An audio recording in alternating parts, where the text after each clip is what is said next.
अस्सलाम वालेकुम. Sorry for the interruption.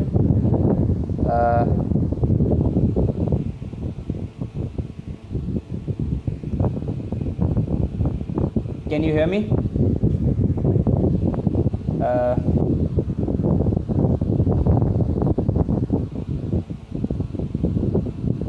जी, अस्सलाम वालेकुम everyone. Can you hear me? Is my voice clear to all of you? Yes. Dr. Abda and Dr. Shehzad, are you? Can you hear me? Share the link also with the guys that you want. Faryal Bar, thank God you're back. Sorry for the interruption. Actually, I was coming live from the Dr. Ebo group, and they said Dr. Shehzad told me to come live from the page. Dr. Abda, can you hear me? Is Dr. Abda live? Now, Dr. Abda, is it fine? And so that we should start our session in order to save the time and for the coming session also. Dr. Shehzad, yes.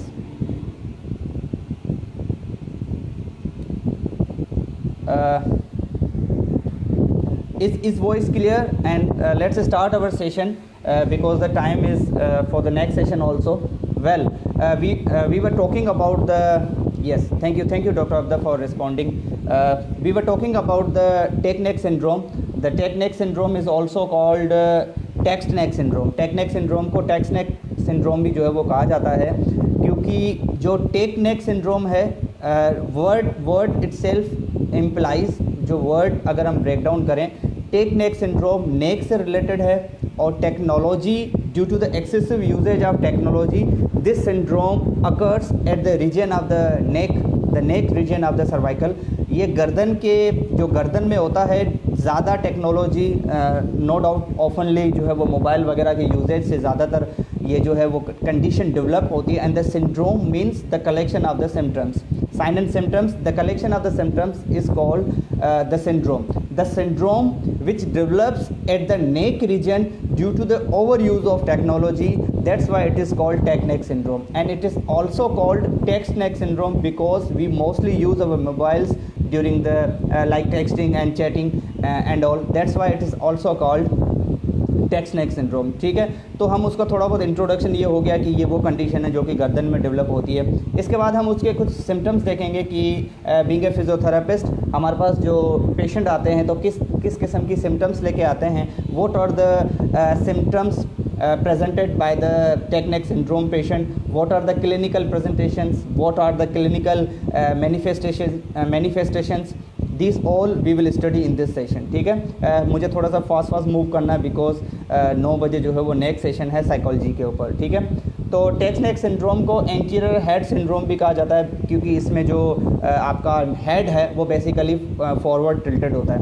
एक चीज़ इसके साथ साथ मैं बताता चलूँ कि text neck syndrome we always study और learn evidence based practice. ठीक है, तो text neck syndrome basically was first given by the one of the chiropractor, Dr.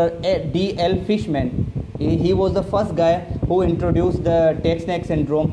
And इसके ऊपर कुछ evidence based what is the मैं थोड़ा सा एविडेंस बेस्ड प्रैक्टिस का भी आप लोगों को बताता चलूँ कि what is the evidence based practice basically, कि वो प्रैक्टिस, वो क्लिनिकल प्रैक्टिस जिसके पीछे एक बड़ी रिसर्च और एविडेंस हो कि अगर जब हम use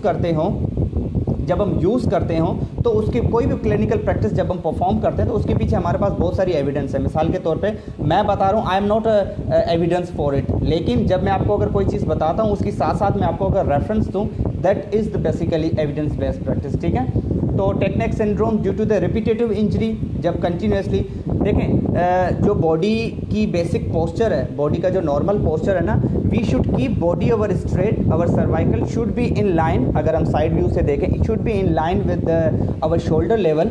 meanwhile using what we do basically, we often use our mobile during flexing our neck. That is completely wrong. Let me tell you, if I keep my neck straight with respect to my shoulder level, there are very few pounds of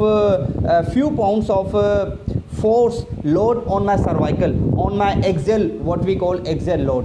But as I tilt more greater than 15 degree, it increases by 5 times. I repeat, if I keep my cervical straight and using a mobile like this, like using a mobile, let's suppose if I use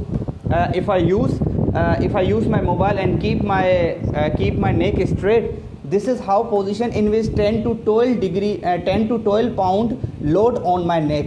But as I tilt more than 15 degree, जैसे ही मैं 15 degree से ज़्यादा जैसे ही नेक को मैं tilt करता हूँ, तो ये जो 10 से 15 pound, I repeat 1 pound is equal to 0.45 kg, ठीक है। अगर हम पाउंड को जो है वो किलोग्राम में कन्वर्ट करें तो 1 pound is equal to 0.45 kg। तो अगर मैं गर्दन को बिल्कुल स्ट्रेट रखे, मोबाइल में सामने रख के अगर इसको यूज़ करता हूँ लाइक दिस पोजीशन, जिसके ऊपर मेरा 10 से 12 पाउंड जो है वो लोड होगा, लेकिन जैसे ही मैं इस गर्दन को जो है if I tilt more forward, जैसे ही मैं इसको मज़ीद आगे की तरफ लेके जाऊंगा ना, तो यही मेरा 10 से 12 पाउंड का जो लोड था ये बढ़ के 40 से 50 हो जाएगा, मतलब 5 गुना। Sir your voice is not coming properly due to maybe the technical error. Is my voice clear to you? तो इसमें क्या होगा कि 5 गुना कहाँ पे वो 10 से 12 पाउंड का जो वेट था, लोड था, वो थोड़ा सा ज़्यादा टिल्ट करने से ये जो है 40 से 50 पाउंड हो गया। तो आप यू कैन इमेजिन, इसके ऊपर रिसर्चेस भी हैं करंटली जो है वो यूएसए में इसके ऊपर स्टडीज़ हैं कि जो टीनेजर्स 12 से 15 या उससे भी ऊपर के जो ज़्यादातर मोबाइल यूज़ करते हैं बच्चे में, तो एकदम से ये चीज़ डेवलप नहीं होगी। Let's suppose if I use my mobile 6 to 10 hours in a day and I repeat this activity for years, then the condition develop. It doesn't mean कि if I use for a one day and I get technique syndrome. This is not a like that actually. ये continuous practice के ऊपर है। जब आप मुसलसल इस चीज़ को यूज़ करते हो सालों साल, मंथली जब ये चीज़ चलती जाती है, देन यू डेवलप। तो इसमें होता क्या है, what are the symptoms basically? What are the symptoms basically? Being a I am a physical therapist ना, तो being a physiotherapist हमारे पास जब पेशेंट अप्रोच करता है तो how the patient approaches, ठीक है। तो पेशेंट की जो सिम्टम्स होंगी, पेशेंट की कंप्लेन होगी कि I have a neck pain, मुझे गर्दन में जो है वो दर्द रहता है, मुझे जो गर्दन के मसल्स हैं जिसको आम लैंग्वेज में पट्टे कहा जाता है, मसल्स में खिंचाव रहता है, इट मीन्स स्ट्रेच या मसल पुल। तो क्योंकि पेशेंट जो है वो नॉन मेडिकल है ना, patient non medical terminology use करेगा। पेशेंट वॉन्ट से कि if I bend my forward, if I flex my neck or extend my neck, I get pain or shooting pain, then the type of pain. Patient इस तरह की history नहीं देगा। Patient किस तरह की history देगा कि पेशेंट कहेगा कि मुझे जो है वो खिंचाव फील होता है, फिर हम उससे हिस्ट्री लेंगे, ठीक है। अगर मैं उसे पेशेंट कहेगा कि मुझे गर्दन के जो पट्टे हैं उसमें मुसलसल खिंचाव रहता है, मुझे पेन रहता है, और जो उसके एग्रीवेटिंग फैक्टर्स होंगे, एग्रीवेटिंग फैक्टर्स मतलब वो एक्टिविटी जो आपका पेन बढ़ाए, ठीक है। अच्छा, एक चीज़ मैं साथ साथ बताता चलूँ कि I can't answer the question right now, so as I get complete my session you can ask every question. I will try my best to answer all of you guys, because मुझे session भी complete करना है, ठीक है। तो tension जो है वो आपने नहीं लेनी, I will answer all the question at the end of the session. बहरहाल, तो पेशेंट की जो कंप्लेन होगी, जो क्लिनिकल प्रेजेंटेशन होगी, पेशेंट कहेगा कि जब भी मैं मोबाइल यूज़ करता हूँ, इट मीन्स मोबाइल यूज़ करेगा तो डेफिनेटली वो जो गर्दन है, नेक है, उसको फॉरवर्ड फ्लेक्स करेगा ना, आगे की तरफ टिल्ट करेगा। मैं यहाँ पे थोड़ा सा डिक्लेयर करता चलूँ, जितने भी फिजियोथेरेपिस्ट जो है वो यहाँ पे मौजूद हैं, आई डोंट नो कि how many physiotherapist are live are watching my session. जब हम कोई मूवमेंट परफॉर्म करते हैं ना, तो दिखने में भले वो एक मूवमेंट हो, लेकिन there are multiple movements taking place. There are two terminology, osteokinetic and orthokinetic. If we go to the biomechanics of the cervical is divided into the two regions, the upper cervical spine and the lower cervical spine.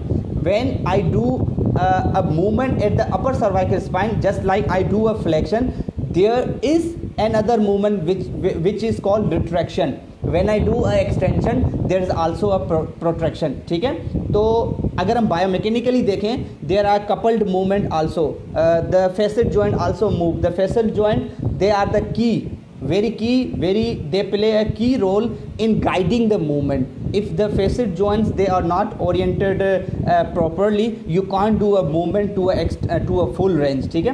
तो facet joint की orientation बड़ी जो है वो important होती है। So like when I do a flexion at the upper cervical spine, when I do a flexion at the upper cervical spine, there is also a retraction at the cervical spine, ठीक है। When I do extension at the upper cervical spine, there is a protraction at the cervical spine। तो वाज़ह तौर पे जो हमें movement दिखती है internally भी ऑस्टियोकाइनेमेटिक ग्रॉस मूवमेंट तो हमें फ्लेक्शन एक्सटेंशन ही दिखेगी, लेकिन orthokinematically there are an other movement taking place during a single movement, ठीक है। तो मैं बात कर रहा था कि जो टेक नेक सिंड्रोम होती है कि पेशेंट इस तरह की कंप्लेंट करेगा कि when I use my mobile more than 1 hour, more than 2 hours, अगर मैं एक घंटा 2 घंटा यूज़ करता हूँ तो I feel some sort of the pain, मुझे यहाँ पे दर्द जो है वो पंजाबी में पीर कहते हैं, मुझे यहाँ पे जो है दर्द फील होता है, एंड आई फील खिंचाव, I feel some muscle pull, in medical terminology में मसल पुल। और अगर पेशेंट जो आम कंप्लेन करेगा वो ये कहेगा कि मुझे यहाँ पे जो है वो पेन फील हो रहा है। तो इस तरह की कंप्लेन देगा, मुझे यहाँ पे खिंचाव फील हो रहा है, और फिर हम उनसे हिस्ट्री लेंगे कि what is your occupation, not only the mobile usage like the call centre, the people working at the call centre, तो वो इस तरह की हिस्ट्री देते हैं because they use laptop for several hours in a day. तो इस तरह की टेक्नोलॉजी से रेलेवेंट जो है वो हमने उनसे हिस्ट्री लेनी होती है। उसके बाद अब हम आ जाते हैं, ये सिम्टम्स होगी कि पेशेंट जो सिम्टम देगा, पेशेंट ने जो क्लिनिकल प्रेजेंटेशन बतानी होगी। अब हम ये तो होगी पेशेंट ने हमें हिस्ट्री दी ना, ये तो होगी पेशेंट हमें हिस्ट्री देगा, लेकिन हम एज अ फिजियोथेरेपिस्ट हम क्या अपना एग्जामिनेशन करेंगे, हम क्या असेसमेंट करेंगे, तो जिसको हम वर्ड यूज़ करते हैं क्लिनिकल प्रेजेंटेशन।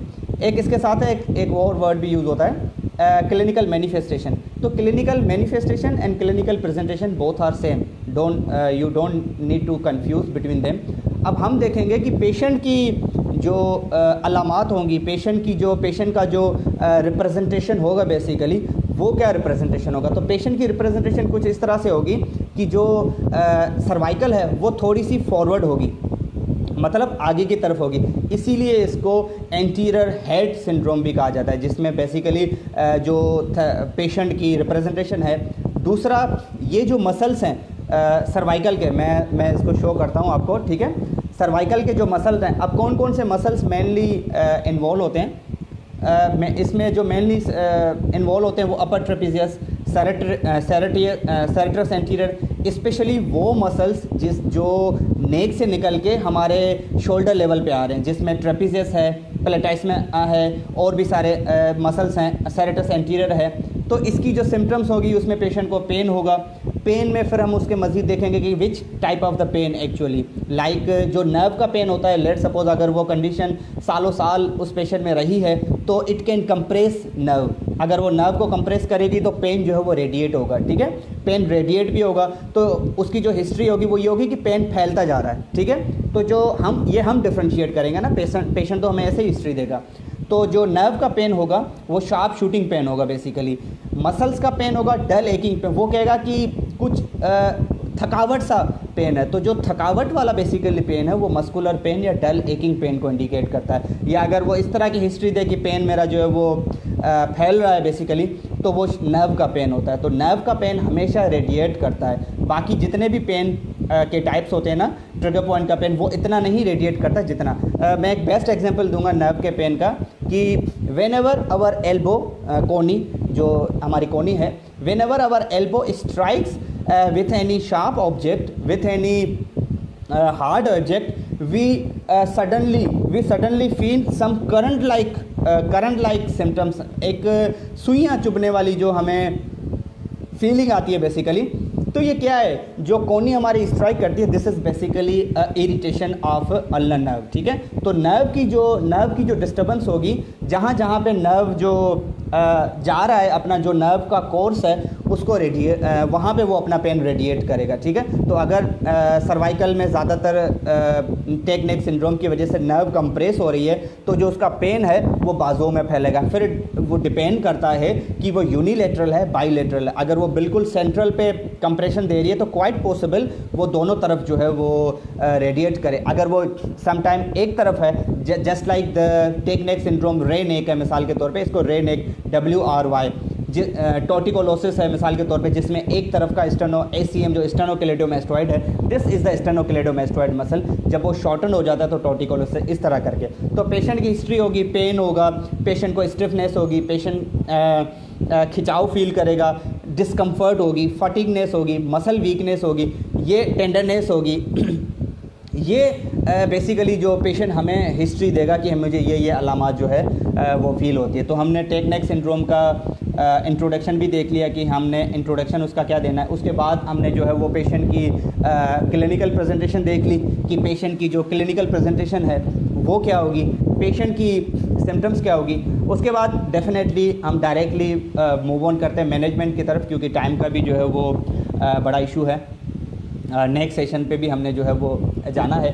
और दूसरा, जितनी भी जो सिम्टम्स थी, जिसमें स्टिफ नेक थी, पेन, फटीग, ये सारी सिम्टम पेशेंट, मस्कुलर वीकनेस और समटाइम हेडेक भी। सर्वाइकोजेनिक हेडेक एक वर्ड है, आप लोगों ने अक्सर सुना होगा, सर्वाइकोजेनिक हेडेक। वो पेन वो ऑफन रिलेटेड ड्यू टू वो मसल्स की वजह से भी हो सकता है। तो वो मसल्स जो सर्वाइकल से निकल के, जिस तरह लेविटर स्किपुली है, ट्रेपेजियस हैं, वो मसल जो सर्वाइकल से निकल के हमारे शोल्डर रीजन पे या अपर थोरेसिक रीजन पे जो है वो इंसर्ट होते हैं ना, उनके स्पाज़म या उनके खिंचाव या उनके पुल की वजह से भी जो पेन है वो सर में जो है वो हेड में हेडेक हो सकता है, वो सर तक हेड तक जो है वो फैल सकता है। ठीक है, बहरहाल अब ये तो हो गई सिम्टम्स, हो गई क्लिनिकल प्रेजेंटेशंस, हो गई।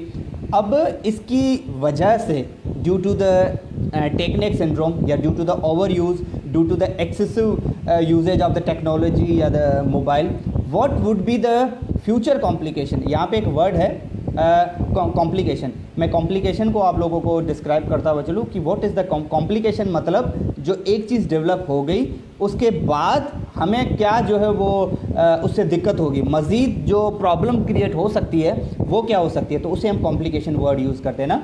तो what are the complications of the tech neck syndrome, की टेक नेक सिंड्रोम की वजह से मज़ीद हमें कह लें कि मज़ीद हमारा क्या बिगड़ सकता है, मज़ीद हमारा क्या ख़राब हो सकता है। तो टेक नेक सिंड्रोम की जो कॉम्प्लिकेशंस हैं उसमें हमारे पास loss of the cervical curve के जितने भी लॉस हैं, नॉर्मली जो सर्वाइकल कर्व है ना वो लॉर्डोटिक इन नेचर है ना, तो अगर एक तरफ के मसल स्पाज़म में आ रहे हैं तो वो कर्व जो है वो ख़राब नॉर्मल नहीं रहेगा। ठीक है, keep in mind lordosis, kyphosis, जितने भी ये टर्मिनोलॉजी हैं ये एबनॉर्मल नहीं है, these are the normal. Lordosis means the normal lordotic curve.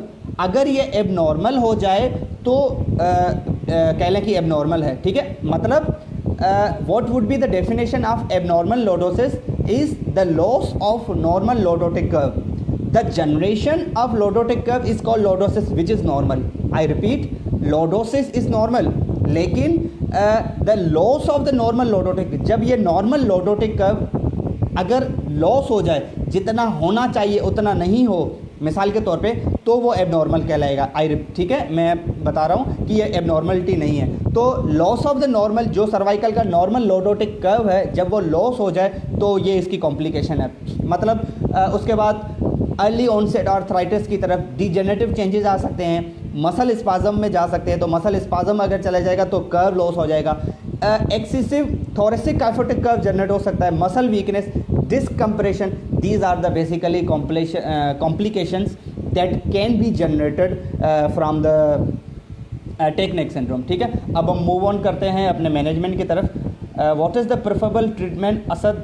Yes my dear, I said कि जो है मैनेजमेंट की तरफ अभी हम नहीं आए, तो अब हम मैनेजमेंट की तरफ जो है मूव ऑन कर रहे हैं। ठीक है, तो बीइंग ए फिजियोथेरेपिस्ट हमारा जो मैनेजमेंट होगा, पहले कंजर्वेटिव मैनेजमेंट रखते हैं, फिर उसके बाद जो है फिर हम फिजियोथेरेपी के बाद पहले कंजर्वेटिव, फिर हम फिजियोथेरेपी की तरफ मूव ऑन। अब कंजर्वेटिव मैनेजमेंट क्या होता है?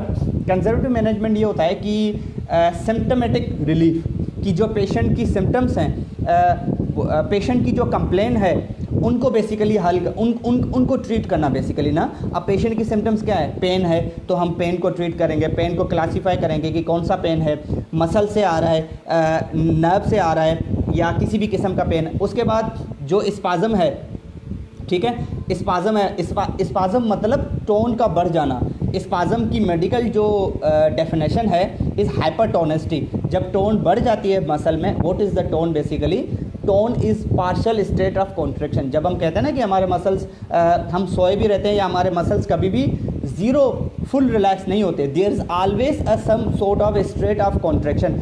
एक स्टेट होती है कॉन्ट्रैक्शन की which is called tone. The tone is the partial state of contraction which always remain in all muscle either during working or not. अगर मसल काम करे या ना करे, हमेशा वो एक टोन, एक कॉन्ट्रैक्शन में रहता है, जिसको हम टोन कहते हैं। जब ये टोन बढ़ जाए, दिस इज़ कॉल्ड हाइपरटोनिसिटी। जब ये टोन बढ़ जाएगी तो हम इसे कहेंगे हाइपरटोनिसिटी, और उसी को ही स्पाज़म कहेंगे। There is a difference between the spasm and rigidity, वो मैं किसी और सेशन के ऊपर डिस्कस करूंगा। लेकिन टोन का बढ़ जाना इज़ कॉल्ड स्पाज़म। तो मसल स्पाज़म में जब चला जाएगा तो मसल सख्ती, एक स्टिफनेस जो है वो स्टिफनेस हमें फील होगी। जो पेशेंट हमें हिस्ट्री देगा कि ये स्टिफनेस की तरफ जा रहा है, कि मुझे ऐसा लग रहा है कि मेरे मसल सख्त होते जा रहे हैं, पत्थर होते जा रहे हैं। तो बेसिकली जो वो हिस्ट्री दे रहा है पत्थर हो जाना इज़ बेसिकली स्पाज़म। ठीक है, तो जो स्पाज़म है उसको हमने रिलीज़ करना है, हमने सॉफ्ट टिश्यू मोबिलाइजेशन करनी है। जो मसल स्टिफनेस में जा रहे हैं, स्पेशली कौन कौन से मसल, स्पेशली अपर ट्रेपेजियस और अपर ट्रेपेजियस के बाद सरेटस एंटीरियर, इनका हमने सॉफ्ट टिश्यू करना है। उसके बाद सबसे ज़्यादा पोस्चर ट्रेनिंग, हमने उसको पोस्चर गाइड करना है कि आपने जो चिन टक एक्सरसाइजेज है वो मैं बताऊंगा कैसी होती हैं, वो आपने परफॉर्म करनी है। और उसके बाद जो मसल स्पाज़म में उनको हमने सॉफ्ट टिश्यू कराना है। फिर आप हीटिंग पैड दे सकते हो, टेंस पेन की तरफ, जो मॉडलिटीज़ हम यूज़ करते हैं। अब हम आ जाते हैं फिजियोथेरेपी मैनेजमेंट में। फिजियोथेरेपी मैनेजमेंट में जो मसल्स शॉर्ट हैं उनको हमने स्ट्रेच देना है। अब मिसाल के तौर पे शॉर्ट मसल्स कौन होंगे? फॉरवर्ड हेड पोस्चर में जो डीप सर्वाइकल के फ्लेक्सर्स है ना, they are getting short, while these muscles the upper they are getting the stretch basically ना। तो जो मसल स्ट्रेच हो रहे हैं, जो मसल वीक हो रहे हैं, उनकी हमने स्ट्रेंथनिंग करनी है। तो हम नेक की आइसोमेट्रिक्स करवा सकते हैं, और बाकी भी चिन टक एक्सरसाइजेस। चिन टक एक्सरसाइजेस कैसे परफॉर्म होती है कि आपने पेशेंट को कमांड करना है, सबसे पहले bring the neck normal and do little bit cervical and bring the cervical back. मैं साइड लेटरल व्यू से दिखाता हूँ कि हाउ द टक इन एक्सरसाइजेज या चिन टक जिसको बोलते हैं। Do a cervical flexion little bit downward, then bring your chin tuck in basically. This is basically a tuck in exercise is what we call। और उसके बाद पोस्चर मेंटेनेंस हमने उनको बताना है कि आपने फॉरवर्ड जो है वो कोशिश करके इतना नहीं रखना। Keep your neck straight, use the mobile in, मैं अगर साइड व्यू से दिखाऊं मिसाल के तौर पे, use the mobile on your I level. आपने अपने आई लेवल तक मोबाइल जो है वो रखना है, यहाँ पे इस लेवल पे। Don't do the more forward flexion bringing, don't do the more tilt forward of your cervical.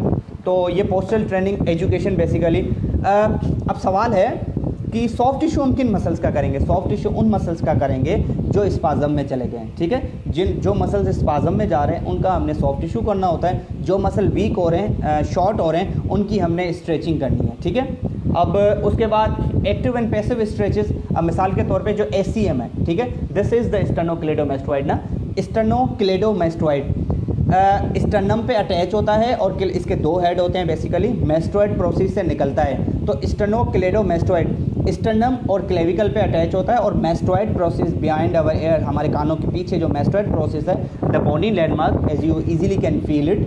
यहाँ से sternocleidomastoid, if I can show you, this is my left sternocleidomastoid muscle.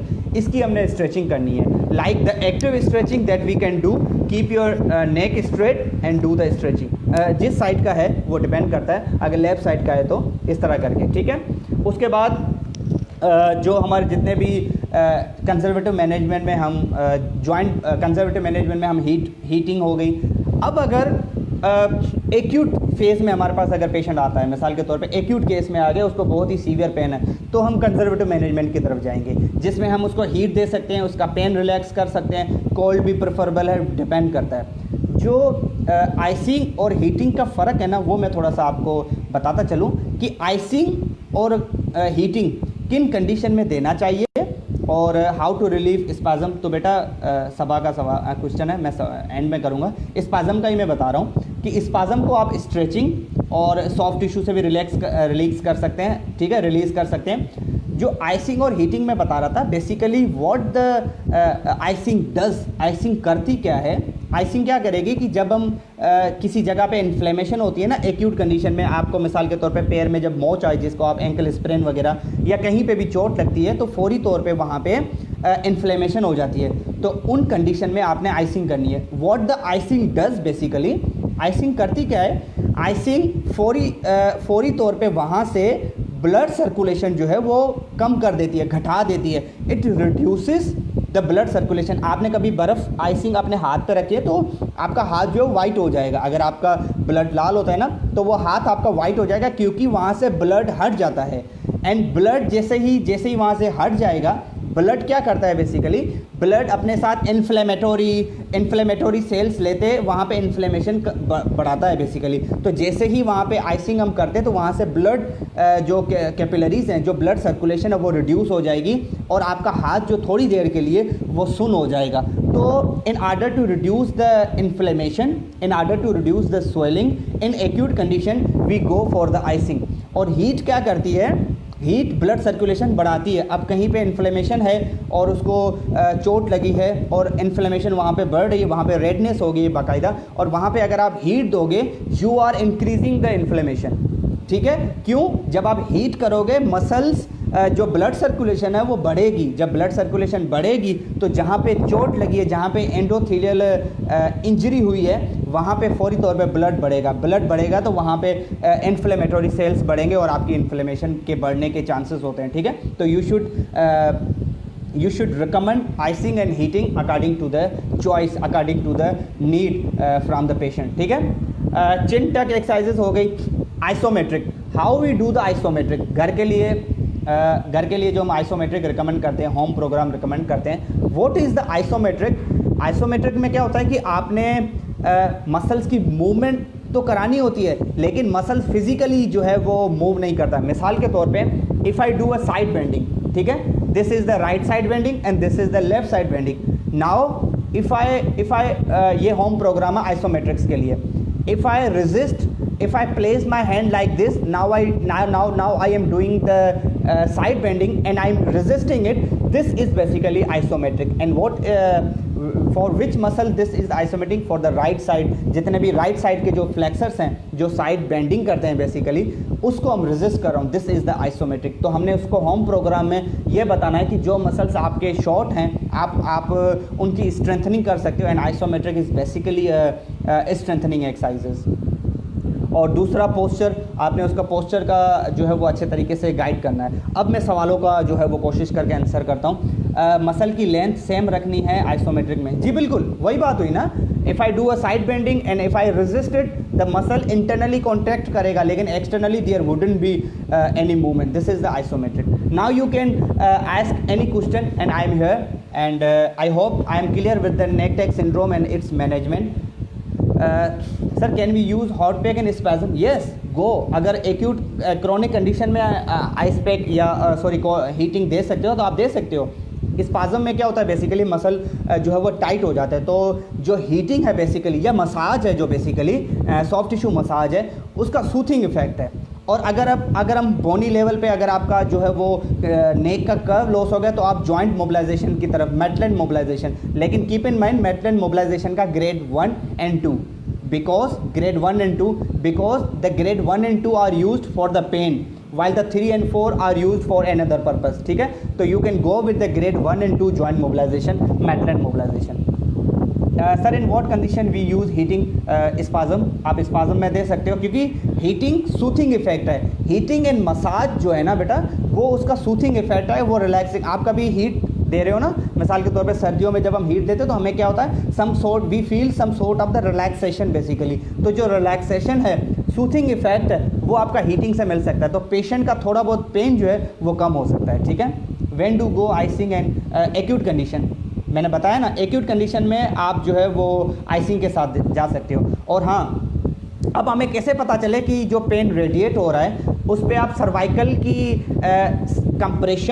Cervical compression and distraction test कर सकते, जिसको Spurling test, SPURLING Spurling test होती है, जिसमें हम confirmation के तौर पे what we do, we we do compression at the cervical from the occiput from the skull.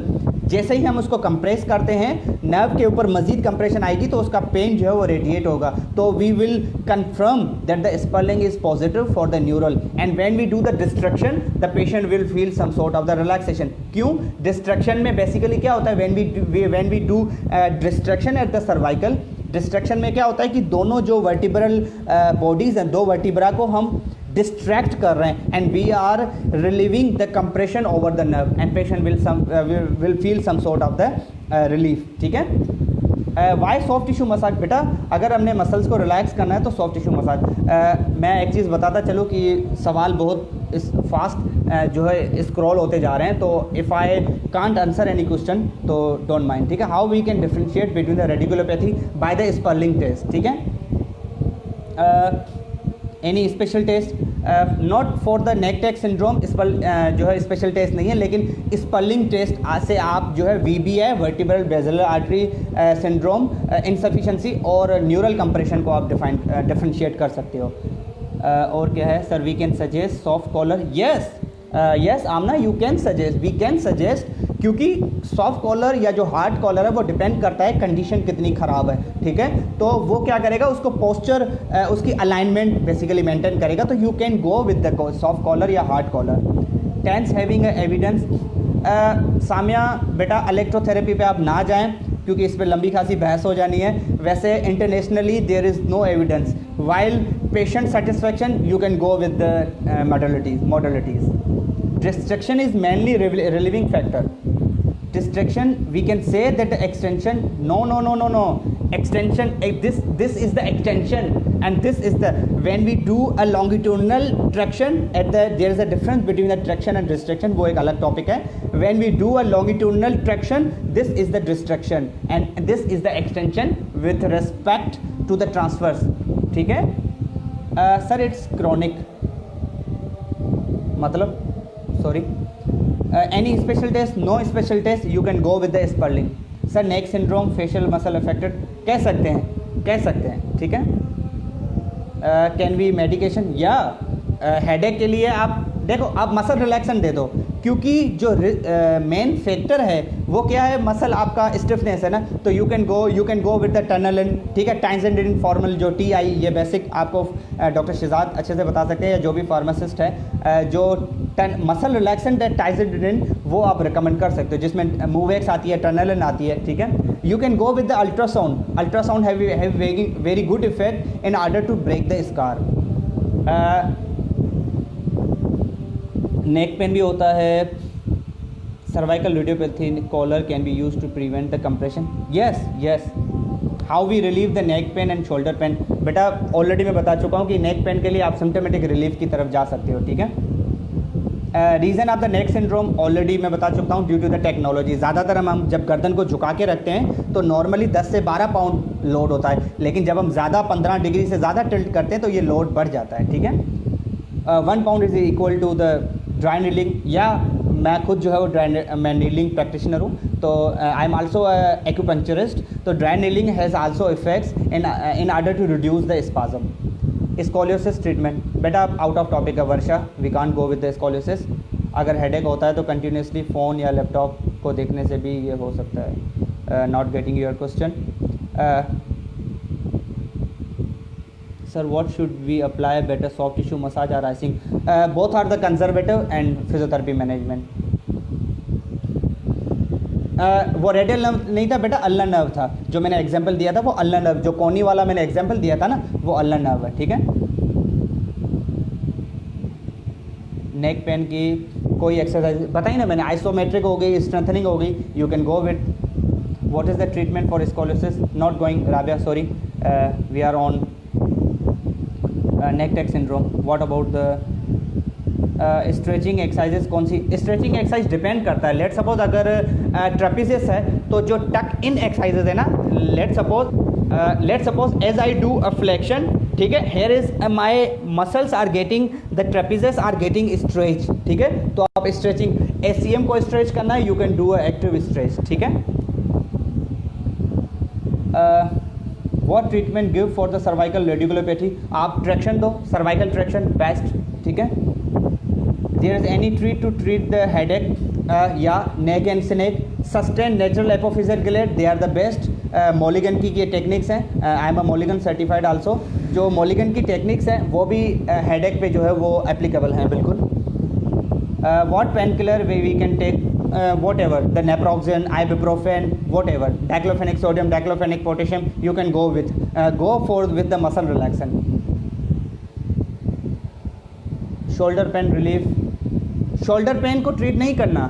जो आपका कॉजिंग फैक्टर है आप उसको मूव ऑन करो. जो शोल्डर का पेन है अगर वो नेक टेक सिंड्रोम की वजह से आ रहा है तो रूट कॉज क्या है? आपका नेक है ना, तो आप नेक को ट्रीट करो, आपका शोल्डर पेन ठीक हो जाएगा. What about the migraine? Sorry Hajra बेटा, we can't go with the migraine. Migraine is a type of the headache, but acupuncture भी उसमें इफेक्टिव है. You can go with the migraine whatever the management are there. How we treat the trigger point? By the soft tissue मुर्क. You can go with the trigger point with the soft tissue massage. What should we do? Neck pain and headache. How should we keep to avoid the neck pain? By the posture training and by some sort of the isometrics. Exercises for the neck pain already discussed. Isometric, iso. It's possible that the diabetic cause got the neck pain. Diabetic can lead to the degenerative changes and that can lead to the neck pain. Sir, back pain relief. Treatment of the muscle pain or spasm. If there is a nerve compression, then go with the Umama Irfan. You go with the traction for the confirmation. Treatment of the trigger point, soft tissue. ठीक है sir. Neck pain का acupuncture हो सकता है? बिल्कुल effective है somehow. Due to the frozen shoulder, no. जवाब. How much time spasm taken to heal completely? It depends upon the acute and chronic. Sir अगर हैवी एक्सरसाइजेस करने से, ये बॉल थ्रो करने से सुप्राइन पेन मसल टियर हो जाए, वो बेटा अलग टॉपिक हो जाएगा. Your favourite teacher so far? Thank you so much dear, thank you for your appreciation. Treatment of the severe headache. बेटा हेडेक को ट्रीट ना करो, आप उसके रूट कॉज की तरफ जाओ. आपको नींद की वजह से भी हेडेक हो सकता है, तो इट डजंट मीन आपको नेक टेक सिंड्रोम है ना. Firstly go with the diagnosis, reach a proper diagnosis, then treat the. If there is a patient cervical disease, and how the repetition required for? Yeah, that's a nice question actually. Repetition twice a day, 10 repetition per exercises and twice a day. दिन में 2 मरतबा और हर exercises 10 to 20 या 10 to 15. Thank you so much sir. कोई easy exercises बता दें please नेक के. बेटा वो डिपेंड करता है मायरीन, बेटा वो डिपेंड करता है कि प्रॉब्लम क्या है. ऐसे तो नहीं है ना, अगर नेक का फ्रैक्चर है अब मैं आपको नेक की एक्सरसाइजेज थोड़ी ना रिकमेंड कर सकता हूँ. इट डिपेंड कि what is the proper diagnosis, what is the proper reason. Any other cause of the reason pain, muscles, acupuncture treatment. उसकी बेटा एक्यूपंक्चर की मैं थोड़ी सी डिस्क्रिप्शन दे दूँ. What the acupuncture science is. Acupuncture क्या है कि ये Chinese TCM traditional Chinese medicine concept है. वो ये बिलीव करता है कि बॉडी में 2 किस्म की एनर्जी है, एक है यिन एक है येन, XY के नाम से आप ले लो.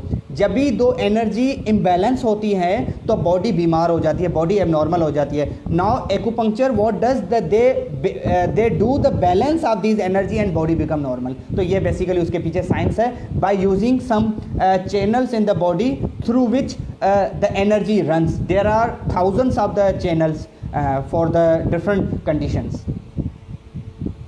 रेजिस्टेंस एक्सरसाइज भी दे सकते हैं. बिल्कुल बिल्कुल. Very helpful. Thank you thank you.